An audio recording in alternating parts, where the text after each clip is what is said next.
Now explore, next keyword that is explore. अब explore में हमें क्या करना है? See, explore means examine thoroughly from different point of view. Okay, मान लीजिए गवर्नमेंट ने कोई बात कही, ओके, वो अपने पर्सपेक्टिव से कही, तो अब उस पर्सपेक्टिव पे लेफ्टिस्ट का व्यू अलग होगा, ओके, न्यूट्रल का व्यू अलग होगा, और जो एरिस्टोक्रेट्स हैं, ब्यूरोक्रेट्स, ओके, उनका व्यू अलग होता है। तो इसका मतलब यही है, एक्सप्लोर जब भी आपसे क्वेश्चन में कह रहा है, उस पॉइंट को डिफरेंट एंगल से समझिए, डिफरेंट व्यू से एग्जामिन करिए। Okay, so here students are required to give an overview of all the viewpoints before providing any of their own arguments.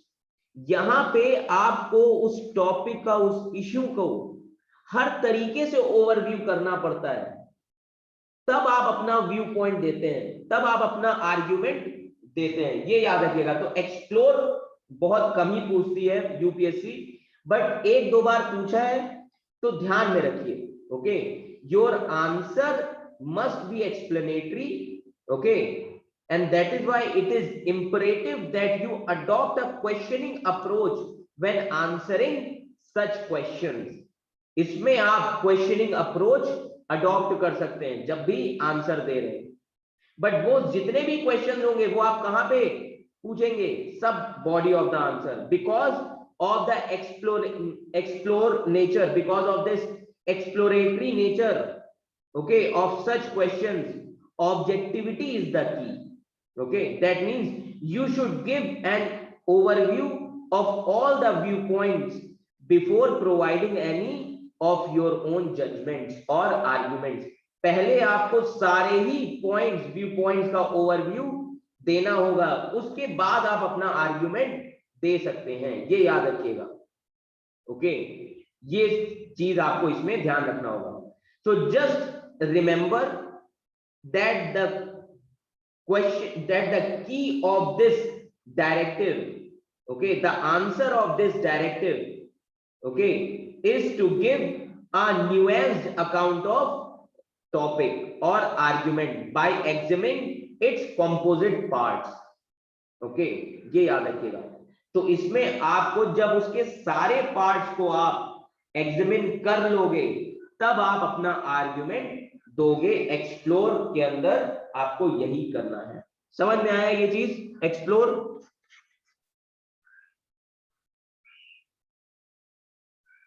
Explore में क्या करना है, समझ में आया आप लोगों को?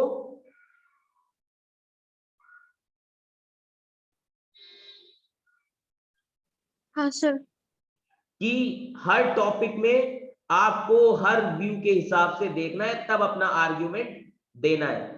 ये नहीं कि आपने एक ही आर्ग्यूमेंट देखा, राइटिस्ट का आर्ग्यूमेंट देखा और आपने अपना व्यू पॉइंट दे दिया, नहीं, हर वे में आपको इस टॉपिक को देखना पड़ेगा एक्सप्लोर में, क्योंकि क्वेश्चन क्या है? एक्सप्लोर।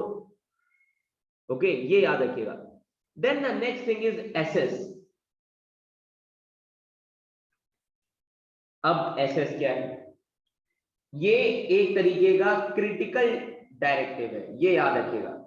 एसेस जो है क्रिटिकल डायरेक्टिव है, okay, that means beyond the information. Okay, ये चीज याद रखिएगा।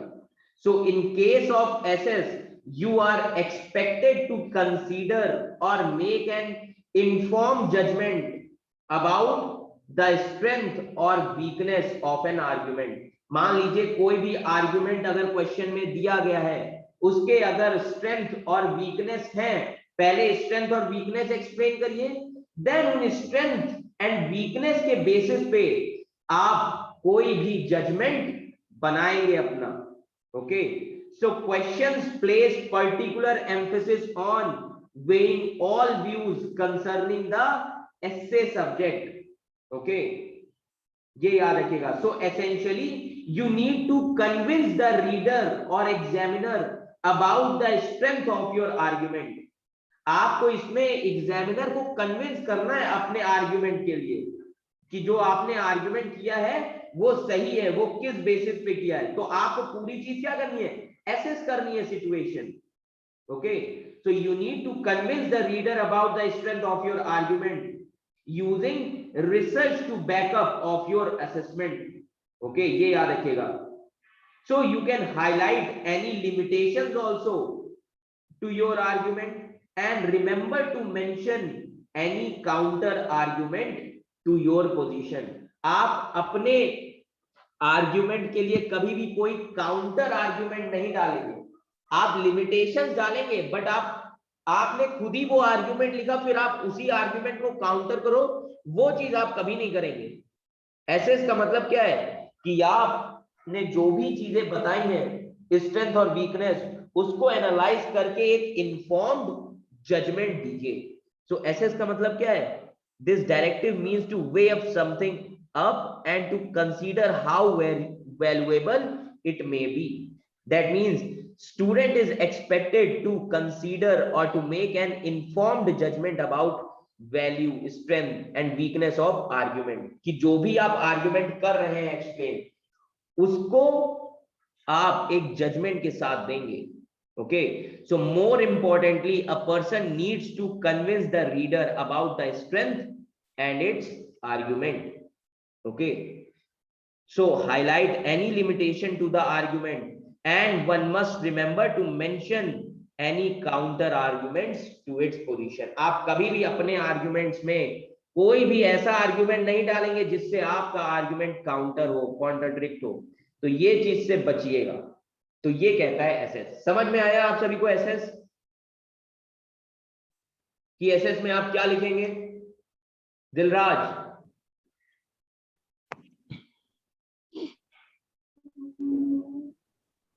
Yes sir. समझ में आया? हाँ sir. Okay, Shivani, yes sir. समझ में आया? हाँ सर। ओके, सुल्ताना, हाँ सर। स्मृति, यस सर। समझ में आया बेटा? हाँ सर। ओके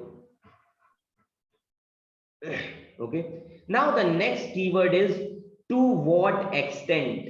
काफी बार पूछा है। ओके, अब यूपीएससी ज्यादा इस पे ध्यान नहीं देती है टू व्हाट एक्सटेंट पे। ओके, सो इसका मतलब होता है this directive means to consider how far something is true और contribute to the final outcome, कि कितने हद तक ये सही है। Okay, so in this essence this keyword asks how far you agree with proposition which put forward in the question, and this requires a very in-depth assessment of the topic and especially of the evidence used to present your argument. तो कितने हद तक सही है उसके लिए आप अपना आर्ग्यूमेंट देंगे और अपने आर्ग्यूमेंट के लिए आपको क्या देना होगा? एविडेंस। ये याद रखिएगा। So such questions require that you display the extent of your knowledge, okay, on a given subject, that you also adopt an analytical style in stating your position. Okay, so this means you must consider both sides of the argument. Both sides means negative as well as positive. Okay, by presenting a contrasting piece of evidence. Okay, ये याद रखिएगा। So ultimately you must show why a particular set of evidence is more valid for supporting your answer, कि आपने जो answer किया है, जो argument दिया है, वो सपोर्टिव क्यों है, इतना क्यों वैलिड है। तो उसके लिए आपको क्या देना होगा? एविडेंस। तो बेसिकली कितने हद तक वो सही है उसके लिए आपको क्या करना है? आर्गुमेंट देना है, और वो जो आप आर्गुमेंट देंगे उससे रिलेटेड आपको एविडेंस एंड एग्जांपल देने हैं। So one is expected to consider both sides of the argument, positive and negative दोनों आर्गुमेंट्स को देखिए, फिर आप क्या करेंगे? उसको प्रेजेंट करेंगे, कनेक्ट करेंगे एविडेंसेस के साथ, उसके लिए एविडेंसेस देंगे। तो यहां पे जितना आप आर्गुमेंट करेंगे, पॉजिटिव नेगेटिव दोनों ही आपको करने हैं, और उससे रिलेटेड आपको क्या देना है? एविडेंस, कि कितने हद तक वो चीज सही है। ये याद रखिएगा। समझ में आया ये चीज?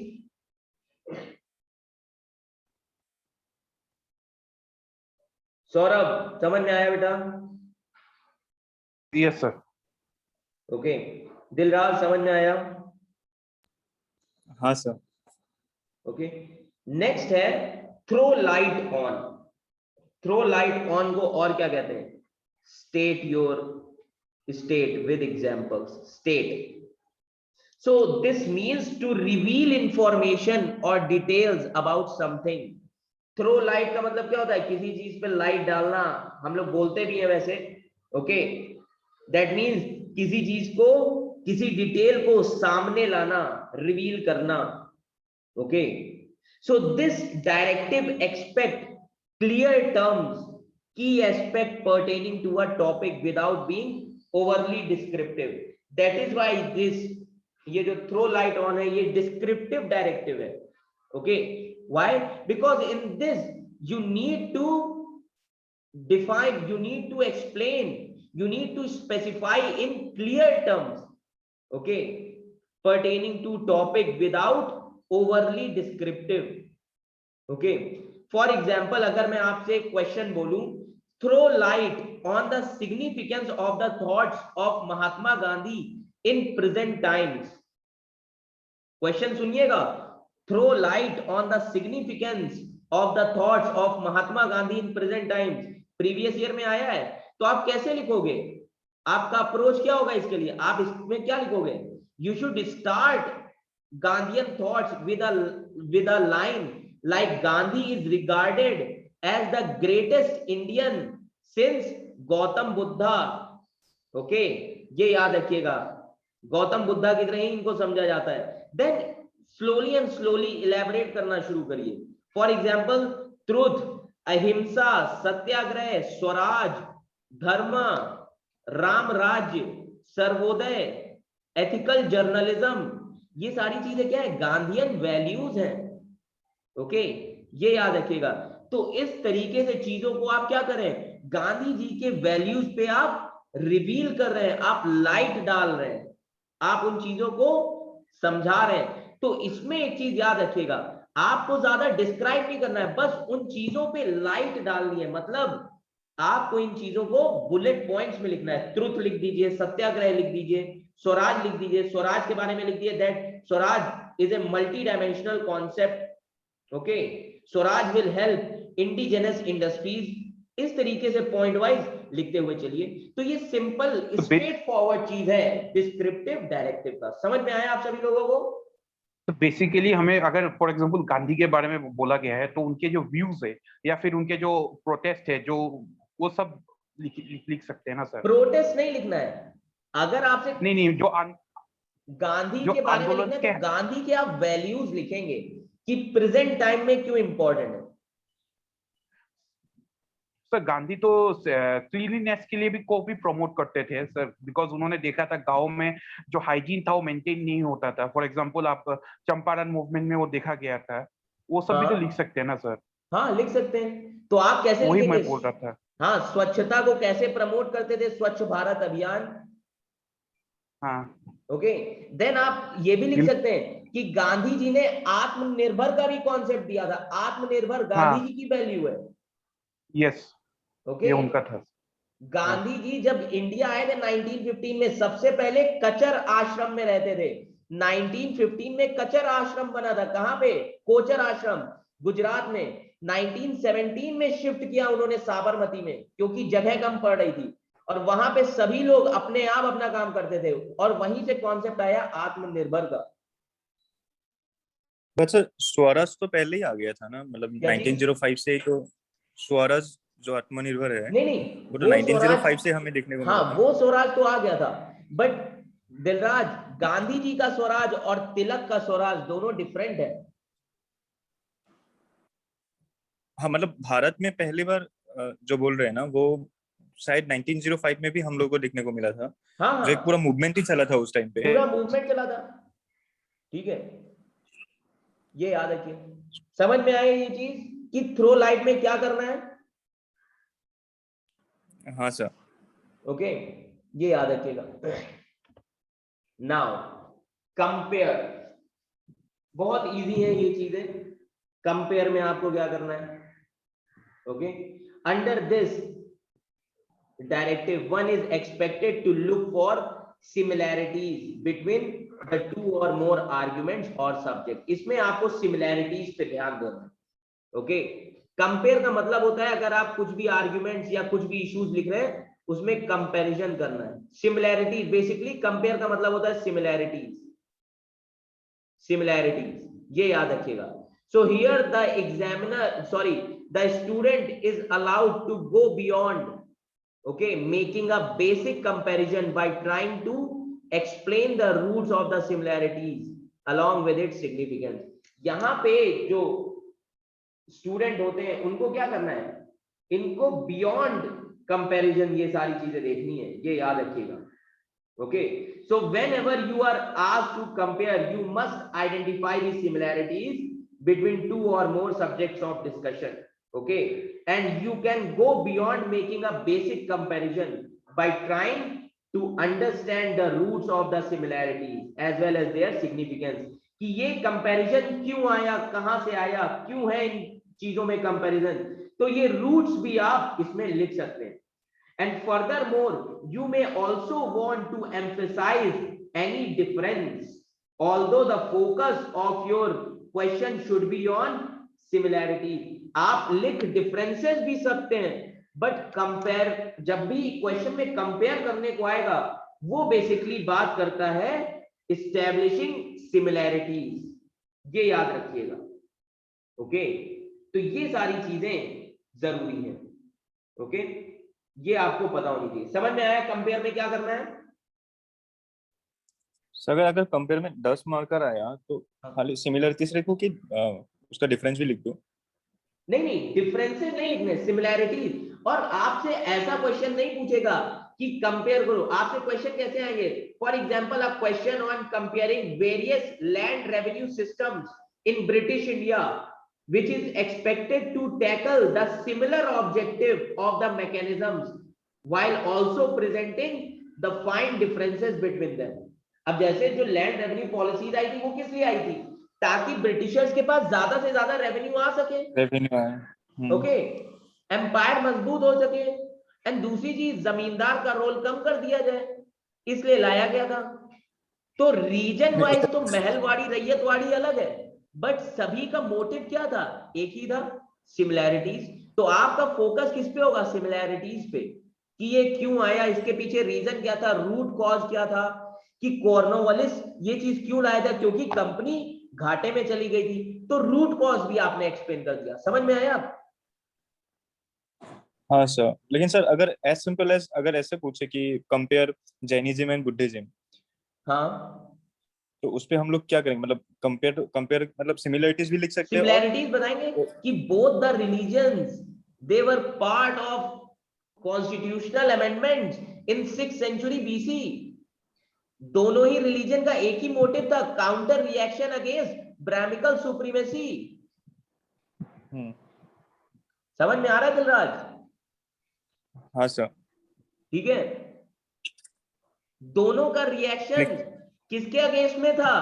Use of Sanskrit language only for the Brahmins. इसीलिए दोनों के स्क्रिप्चर्स किसमें लिखे गए? पाली एंड प्राकृत। इस तरीके से, इसीलिए मैं कहता हूं कोई भी टॉपिक पढ़ना बड़ी बात नहीं है, एनालाइज करना, उसको हजम करना बड़ी बात है, तभी आपके पास पॉइंट्स होंगे। ठीक है, समझ में आया कंपेयर सभी को क्या करना है? Shivani? Yes sir. Yes sir. समझ में आया बेटा? हाँ आया सर। स्मृति? यस सर, समझ में आया। ओके, नेक्स्ट है आपका कॉन्ट्रास्ट। Okay, now contrast. अब कॉन्ट्रास्ट में क्या करना है? The contrast question expects you to identify the differences not similarities. अब समझ लो कि यहां पे तुम सिमिलैरिटीज बता रहे हो, यहां पे तुम्हें क्या बताना है? डिफरेंस। समझ में आ गया दिलराज? अब हाँ सर, अगर compare and contrast differences. Okay, हाँ कंपेयर में similarities. So under this directive, one is required to set 2 or more items or arguments in opposition. तो ताकि आप डिफरेंसेस बता सके, यहां पे आपको डिफरेंसेस बताने. Okay, so you are required to indicate whether the differences are significant or not.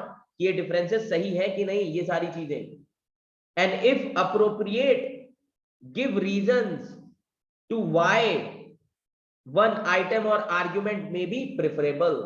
क्यों ये आर्ग्यूमेंट सही है, उसके पीछे रीजन भी देना कि क्यों ये डिफरेंसेस सही हैं.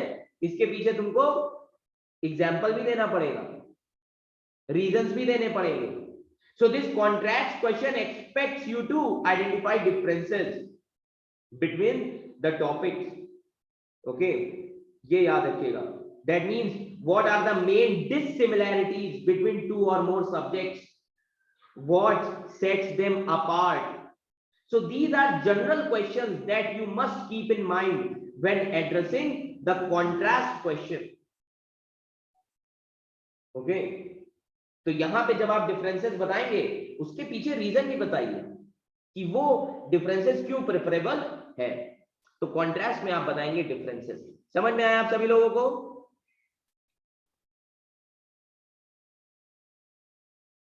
Is that clear? Yes, sir.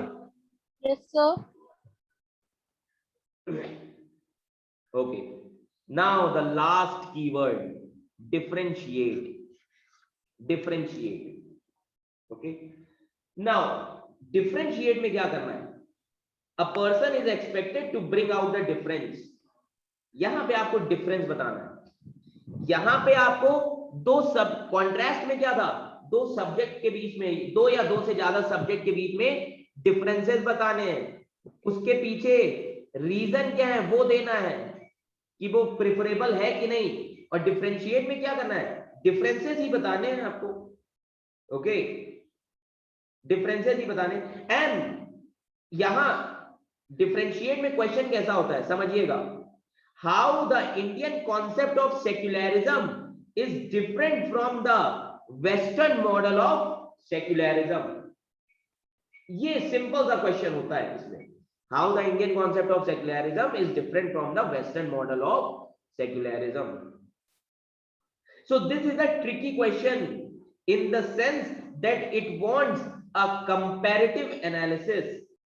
Okay, but at the same time it asks you to deep dive into by asking the differentiate.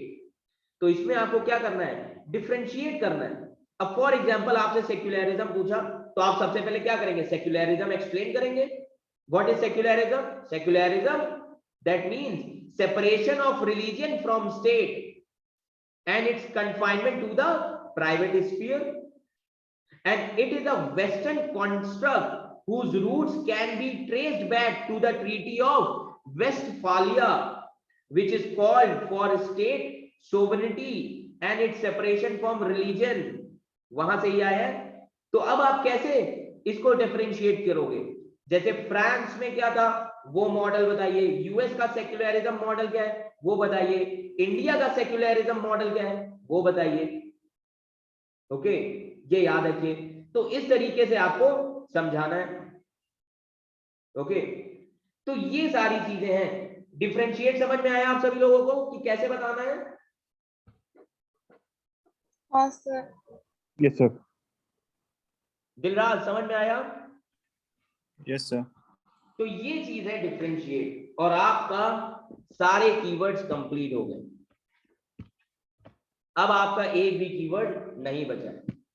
आपका राइटिंग सेशन इतना ही था, और मैंने आपको पहले से ही बोला था जिस दिन राइटिंग सेशन होगा उस दिन पूरे दिन ही होता है. समझ लीजिए इतनी बड़ी चीज है ये, एक एक चीजें एक्सप्लेन करनी होती है. तो सभी को अब समझ में आ गया कैसे शुरुआत करनी है राइटिंग की? हाँ सर. हाँ Yes, sir. Sir. Okay, keyword समझ में आ गए? Yes, Yes, sir. sir. अब ये Yes, कीवर्ड तुम याद नहीं कर सकते हो. कीवर्ड तुम्हें समझ समझना में होगा, तभी सर. आएंगे जब तुम ज्यादा से Practice. ज्यादा प्रैक्टिस करोगे आंसर राइटिंग की. Yes. ओके, तो कीवर्ड्स याद रखना, कीवर्ड्स ज्यादा से ज्यादा प्रैक्टिस करो। तो अब करोगे कैसे प्रैक्टिस? मान लो तुमने कोई टॉपिक लिया, ठीक है, उस पे तुम अपने आप को ही कीवर्ड दे दो कि मुझे ये जस्टिफाई करना है। उस टॉपिक को जस्टिफाई के वे में लिखो और देखो कि तुम कैसा लिख रहे हो। और मैंने आपको एक चीज बताई कि आप सभी लोग पीयर रिव्यू करिए, आपस में एक दूसरे को आंसर भेजिए, रिव्यू करिए, पीयर रिव्यू। देन उसके बाद आप मुझे भेजिए, then I will give you feedback. समझ में आ रहा है दिलराज? हाँ सर। ओके, तो ये सारी चीजें करनी है। तो आई होप आप सभी लोगों को समझ में आया होगा। Yes sir. Okay, Yes, sir. तो रिकॉर्डिंग्स आपको Yes, मिल sir. जाएंगी आज इवनिंग तक ही, अभी थोड़ी देर में रिकॉर्डिंग्स मिल जाएंगी। तो हमारा राइटिंग सेशन हो गया है, तो आज का सेशन हम यहीं पे वाइंड अप करेंगे।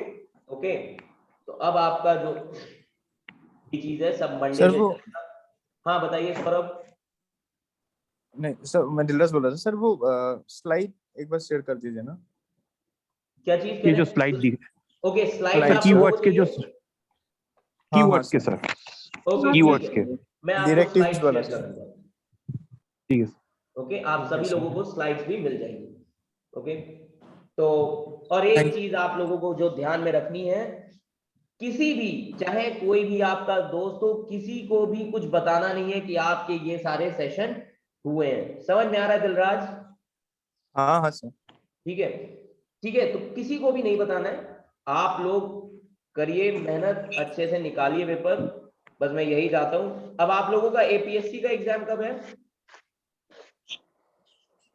शायद सर सितंबर में फ्री हो सकता है, मतलब ऐसे हवा में खबर है सर, लेकिन 100% सर अभी कुछ नहीं कुछ है अभी तक।